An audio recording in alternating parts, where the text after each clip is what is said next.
সালামু আলাইকা, ইয়া রাসূল সালামু আলাইকা, এই শব্দ কে রচনা করেছে এবং কে আবিষ্কারক, এমনকি কোন দিন থেকে কিয়াম শুরু হয়েছে এর ইতিহাস পরিষ্কার কোনো কাগজে, কোনো ইতিহাস গ্রন্থে, কোনো কিতাবের মধ্যে নাই।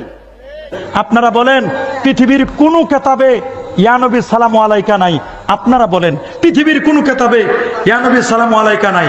আমি শুধু আপনাদেরকে, কারোর সাথে আমাদের কোনো দুশ্মনী না, আমরা শুধু এতটুকু আপনাদেরকে বলে দিব, যারা বলেন ইয়া নবী সালামু আলাইকা নাই, এই যে আমার কাছে একটা কিতাব, নাম বুখারী শরীফ, হামিদিয়া লাইব্রেরি লিমিটেড, 65 চক সার্কুলার রোড, এটা লিখছেন শাইখুল হাদিস আল্লামা আজিজুল হক সাহেব রহমতুল্লাহ আলাইহি। তিনি 37 পৃষ্ঠায় লিখেছেন, ইয়া নবী সালামু আলাইকা, ইয়া রাসূল সালামু আলাইকা, ইয়া হাবিব সালামু আলাইকা, সালাওয়াতুল্লাহি আলাইকা।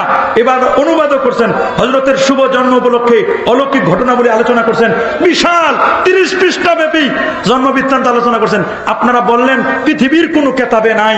এই যে বুখারী শরীফের বঙ্গানুবাদ করছেন শাইখুল হাদিস আল্লামা আজিজুল হক সাহেব, ইয়া নবী বললে এটা যদি গ্রামারে ঠিক না থাকে, ইয়া নবী বললে যদি শিরক হয়, এটা যদি বেদাতে সাইয়্যা হয়, তাহলে আপনাদের শাইখুল হাদিস আল্লামা আজিজুল হক সাহেব হুজুর, তিনি কি বেদাতি ছিলেন?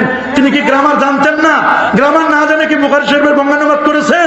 শামসুল হক ফরকুরি সাহেব, উনি তাসাউফ তত্ত্ব কিতাবের 45 পৃষ্ঠা লিখছেন, মিলাদ নিয়ে তো ঝগড়া নাই, বাকি রহিল কিয়ামের কথা। কিয়াম এটা তো বাবা তাসাউফের ব্যাপার। শরীফ তবিয়ত লোকদের কাছে বড়ই বেয়াদবি লাগে যে বসিয়া বসিয়া কিয়াম নয়, বরং দাঁড়ায় দাঁড়ায় নবীকে সালাম দিবে, এটাই আদব। আল্লাহু আকবার বলেন। উনি বললেন এটাই আদব, আর আপনারা বলেন আপনারা তো আদবেই চিনলেন না। দুঃখটা হলো এখানে, আদবেই চিনলেন না কোনটা আদব আর কোনটা কি, এটা একটু আপনাদের বোঝা দরকার।